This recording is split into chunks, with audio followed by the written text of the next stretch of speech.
Of course it was Velvet Crow to get me to release another video this fast. What crazy times we live in. Alright, so how's it been? Talk about the most bizarre announcement to ever wake up to. But yeah, Bandai Namco recently announced that the next title up on the Tales of Remastered project is going to be Tales of Berseria. This is quite the odd choice that not a single soul-walking God's green earth ever saw coming. And yeah, I've got some conflicting thoughts about this. First off, I want to put out that I'm heavily biased towards Tales of Berseria, and I've got no problem being honest about that. I love the game beyond understanding, and it's one of my favorite titles of last generation. And if you've seen my female countdown video, you know I've had quite a lot of things to say about Velvet alone. So yes, even though I own this on PS4, even though I own this on PC, this remaster is still going to be an automatic day one for me. But despite that, there's still that other side of me that can see and understand why this announcement left a lot of longtime fans going, WTF, why are you doing this, Bandai Namco? Resulting in a lot of them, including myself to a certain extent, being disappointed. But for this video, I want to go over both the positive and negative sides of each argument, then give my final thoughts at the end. First off, let's start with the positives. When Tales of Berseria first came out, it was released on both the PlayStation and PC. Nintendo Switch and Xbox users completely missed out on this title. Yes, it's true that the PS4 dominated last generation, and yes, it's true that the rise of PC gaming is at the highest it's ever been. But you need to understand that not everyone games on either of those platforms, and that there's plenty of those who game exclusively on Nintendo and exclusively on Xbox. And that's why I see this announcement as a win for both Nintendo Switch and Xbox fans, because now they'll finally be able to have access to a title that they more than likely weren't familiar with beforehand. Especially for Xbox fans, because I see it all the time on social media how much they wish a lot of these Japanese titles coming out would stop getting snubbed out of Xbox releases. And you can't undermine how big the install base is for the Nintendo Switch, especially in Japan. Japanese consumers don't really care about the PlayStation brand like that anymore in comparison to the Nintendo Switch. It's the highest dominating console in Japan right now for a reason. And Bandai Namco wanting to tap into that market is not only a very good idea, but it's also a very smart business decision. And on this topic, I also want to mention this one detail that I don't think many fans were even aware of, and it's the fact that the Steam version of the OG Berseria is region locked. Not for the West, but it's region locked for Japan. You know what that means? For nearly 10 years, Japanese fans had absolutely no way of being able to legally play Tales of Berseria on PC, which is something that this remastered version is aiming to fix. So I also see this as a win for them. Now, it's generally agreed upon by most gamers and members of the industry that the most appropriate time to even begin a discussion about a video game being remastered is 10 years minimum. Prepare to feel old, guys. Next year is Tales of Berseria's 10th anniversary. Yes, it's been that long already. I was in high school when Tales of Berseria came out, and despite me having memories of the lead up to its original release like it was yesterday, time does fly by and here we are 10 years later. Which is why I was chuckling seeing some people on social media believe Berseria came out only 6 or 7 years ago. But even then, I still see that there's a lot of discussion online saying that even with this 10-year gap, that this still wasn't an appropriate time to do this remaster. And do you want to know what this kind of reminds me of? This reminds me of way back in the day when Square Enix came out with the remastered versions of Final Fantasy X and Final Fantasy X-2 on the PlayStation 3, during a point where it was pretty much 10 years since the originals came out on the PlayStation 2. And despite receiving a similar divisive reaction to what you're seeing now with Berseria Remastered, what the remasters of Final Fantasy X ultimately did was introduce a large number of people to Final Fantasy X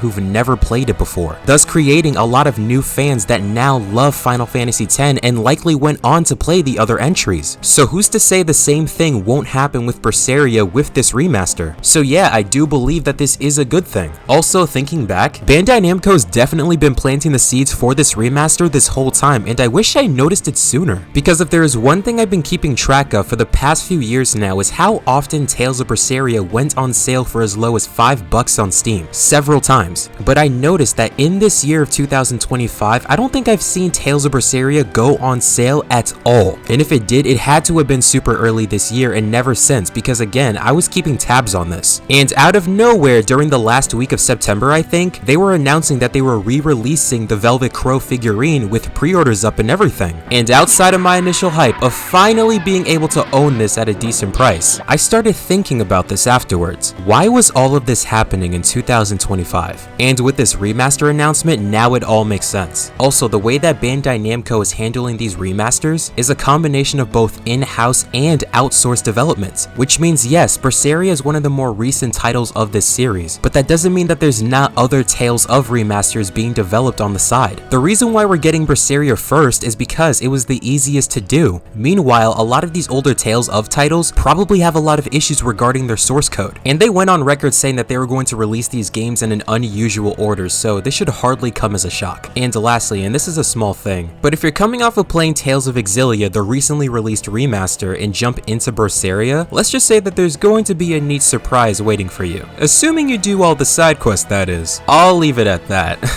But I do think the connection Bandai Namco made from Exilia to Berseria is pretty cool. Now let's get on to the other side of the fence of why Berseria was probably not the best choice. First off, how is it that out of all of the Tales titles you could have picked, they ended up choosing an entry that you can still purchase right now on PS4 and PS5 through backwards compatibility? Not to mention Steam. Hell, coming by physical copies of Berseria is not only incredibly easy, but they're dirt cheap at most retailers. So this does come off as silly on Bandai Namco's part for putting this much of a priority on Berseria, considering the fact that there's so many other Tales of titles that aren't even close to being as accessible as Tales of Berseria currently is, which is a perfect segue into my next point. Tales of the Abyss, Tales of Hearts R, Tales of Destiny, Tales of Eternia, Tales of Rebirth, Tales of Legendia, the Radiant Mythology games, as well as so many other Tales of titles are nowhere to be found legally on modern day hardware, and those should have been way more prioritized than Berseria. And I went into all of this in my Tales of Remastered discussion video that you can check out at any time. But even if they wanted to do something with Berseria, which I will stress I'm not against for the reasons I listed earlier, I feel like so many people, including myself, would have been a lot more accepting of this announcement if it was bundled with Tales of Zestiria, since both of their worlds are connected. And I don't know why Bandai Namco isn't willing to do that anymore with their re-releases, considering the fact that they've done it before with Tales of Symphonia Chronicles on the PS3, which I still say is a much better deal than what you've got with the recent yet again remaster of Tales of Symphonia. Like, how is it so easy being a fan of Final Fantasy, Kingdom Hearts, and Persona with almost all of their titles being accessible on modern day platforms, yet the Tales series is somehow still struggling with this? And not to mention, let's be real, after this announcement, do not be shocked if they start delisting the digital versions of the OG Berseria off of PSN and Steam, which I can very much imagine will make a lot of people very unhappy. And outside of including all the previous DLC and small quality of life improvements, I feel like they could have softened up the reaction by adding some new extras on the main menu, or even some new playable scenarios, just to give longtime fans an incentive to reinvest in this game. Which is why I wish Bandai Namco handled this like Koei Tecmo recently did with the Atelier Ryza Secret Trilogy Deluxe Pack, where they not only took all three of the Atelier Ryza games in one bundle, but they also created new scenarios and even new playable characters to add more to the stories that were already there. But that's about it for the cons for me. And yeah, these are the reasons why the fan reactions are very mixed online, and both camps have a valid reason for the feelings that they do have. But if there's one thing I want you to take from this video, is that the point of all of this is not to get you to agree with one side over the other. It's to make you think, listen, and understand both sides, then come to your own conclusions. When it comes to me and my own thoughts, as I said, I'm getting this game day one by default because of my emotional connection to this game, but I'm in no way eager to play it right from the jump. And that's the weird part, because I was planning on making a large-scale review of Tales of Berseria around summer of next year to coincide with the 10th anniversary, but now I don't even know if I should use the remaster or stick with the original. I'll figure it out. But I do believe that this remaster for Berseria is largely a good thing, since I always felt Tales of Berseria was a game that only got appreciated over time, but didn't get as much love as it honestly should have when it originally released back in the West in 2017. But despite that, I also feel that this would have been the wiser choice if they, at the very least, remastered a few of the lesser known Tales of titles first before doing this, or at the very least bundling this with Tales of Zestiria for the sake of preserving goodwill among many of the fandom. At least, those are my 2 cents. But anyway, that's about it on my end. Bandai Namco still has a lot of work to do preserving the Tales of series, and I'd like to believe that they are working on a lot more remastered titles on the side that a lot more of us would want, especially since they did confirm Exilia 2 is on the way. But I'm still looking forward to whatever project they have next. Anyways, are you picking up Tales of Berseria Remastered, or are you waiting for something else? Share your thoughts down below, and thank you so much for watching, and have yourselves a great day. Laters.